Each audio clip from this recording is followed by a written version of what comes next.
Let's solve the Leetcode problem, valid parentheses. Now, this problem and variations of it show up all the time in coding interviews, and it can be easy to overcomplicate it if you don't know the trick to solving it. So in the next few minutes, I'll explain how to identify the pattern behind this problem, and I'll walk you guys through the solution.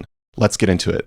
So we're given a string containing just brackets, and the brackets can be either parentheses, square brackets, or curly braces. And our goal is to determine whether the input string is valid. So what do we mean by valid? Well, there are two conditions that need to be met. First, every open bracket must be closed by the same type of bracket. So if you have an open parenthesis, we need to follow it up with a closed parenthesis of the same type at some point. Every bracket also needs to be closed in order from left to right, so that the last bracket to get opened is the first one that gets closed. So let's look at a few examples to get a better sense of what makes a string valid or invalid. In this string, we can see that every open bracket is immediately followed by a closed bracket of the same type, so this string would be valid. In the next example, we have brackets of every type nested within each other, starting with an open curly brace, open square bracket, and standard open parenthesis. We can see that the last open parenthesis is the first one to get closed, and that gets followed by the closed square bracket and the closed curly brace. Because the open and closed parentheses appear in the correct order, this string would also be valid. Now, in this string, the open parenthesis is closed by a square bracket. That's a mismatch, so this is invalid. This string has two square brackets, but the closed one appears before the open one, so this is also invalid. And what about this last example, where we have a string with an open parenthesis and open square bracket, followed by a closed parenthesis and closed square bracket?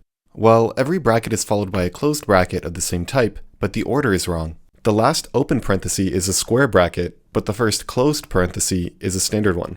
The brackets overlap instead of being properly nested, so this is invalid. Now we have an idea of what makes a string valid or invalid, but how do we write an algorithm to solve this? Well, let's think about what we're really doing when we read a string of brackets from left to right. When we see an opening bracket, we don't know yet if it's valid or invalid because we need to wait for its match to show up, so we remember it and move on. And when we hit a closing bracket, it needs to be matched to the most recent open bracket that is yet to be matched. So in other words, the last open bracket must be followed by the first closed bracket. Anytime you have a problem with a last in, first out pattern like this, the trick to solving it is usually to use a stack. So the idea is, when we see an opening bracket, we push it onto the stack. The stack keeps track of all unmatched opening brackets, with the most recent one always on top. When we see a closing bracket, we check the top of the stack. If it's the matching opening bracket, we pop it, and that pair is matched. We keep going, each closing bracket matches the top, so we pop. The stack ends up empty, which means every bracket was matched, and we can say that the string is valid. Now, let's see what happens when there's a mismatch. We have an open curly brace and an open square bracket, so we push those onto the stack, and then we hit a closing curly brace, but the top of the stack is an open square bracket. The curly brace doesn't match the square bracket, so it's a mismatch, and we immediately know that the string is invalid. Also, if we go through the entire string and there's anything left on the stack, these are unmatched opening brackets. And so the string is also invalid if the stack does not end up empty. Now, one more thing before we do a full walkthrough of the algorithm. When we see a closing bracket, we need a fast way to look up its matching opening bracket. We can do this using a hash map where we map each closing bracket to its corresponding opener. So with that in mind, let's go through a complete walkthrough of the stack approach with our example.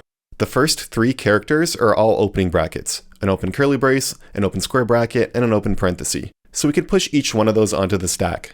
Next, we hit a closed parenthesis. We check the top of the stack, and it's an open parenthesis. That's a match, so we pop it off. The stack is back to just an open curly brace and an open square bracket. The closing square bracket and closing curly brace follow the same pattern. Each matches the top, so we pop from the stack and it empties out. Once we've reached the end of the string, the stack is empty, and so we can return true. So to sum up the algorithm, we use a stack to track opening brackets, and we go through each character in the string. If we see an open bracket, we push it onto the stack, but if it's a closing bracket, then we need to check the top of the stack to see if it matches the last seen open bracket. If it matches, we pop that match from the stack, but otherwise it's invalid, so we can return false. After going through the entire loop, if the stack is empty, then we know that it's a valid string, and we can return true. With the stack approach, the time complexity is big O of n because we iterate through the string once, and each push and pop operation takes constant time. For space complexity, in the worst case, like a string with all opening brackets, the stack could hold up to n elements, where n is the number of characters in the string. So the space complexity is big O of n. Now, let's move on to the coding solution. So here we are in Leetcode, and I'm going to be coding up this solution in Python. To start, let's initialize some variables, starting with our stack, which is going to be an empty array, and then our hash map, which is going to map the closed parentheses to the open parentheses. So we can call it closed to opened, and we'll use a dictionary to store the key value pairs. With the keys as our closed parentheses and the values as the open parentheses, we'll have a standard closed parenthesis mapped to a standard open parenthesis, a closed square bracket mapped to an open square bracket, and a closed curly brace mapped to an open curly brace. And remember, we set the keys to the closed parentheses and the values to the open parentheses because we're checking the stack whenever we reach a closed parenthesis so that we can look up if its corresponding open parenthesis is at the top of the stack. Next, let's go through all of the characters in the string. So we can write for char in S, and then we want to check if the current character is an open or closed parenthesis. If it is, we add it to the stack. So we can write if char in closed to opened dot values, and the dot values function will get all of the open parentheses in the closed to open hash map, which we need to add to the stack. So we can write stack dot append character.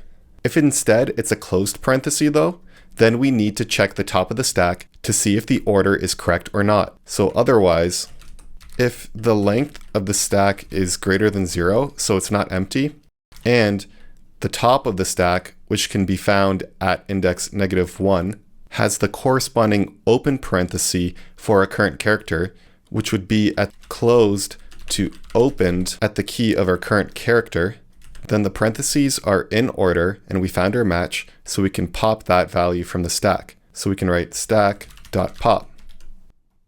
Otherwise, either our stack is empty, but we have a closing bracket, or the current character, which is a closing bracket, doesn't match the opening bracket at the top of our stack. In both cases, this results in an invalid string. So otherwise, we can simply return false. Now, if we've reached the end of the string and we still have elements in the stack, that means we have open parentheses that are yet to be closed, and therefore we would have an invalid string. But if the stack is empty, then we know that we found a match for every pair of brackets. So we can return whether the length of the stack is equal to 0, which will return true if our stack is empty and false if it isn't. So now let's run this code and see if it passes all the tests. We can see that they're all accepted, and if we submit the problem, we can see that our solution is accepted. So there you have it, guys. If you enjoyed this video, give it a like. And if you want to see more Leetcode tutorials like this, be sure to subscribe to my channel. Thanks for watching, and I'll see you in the next one.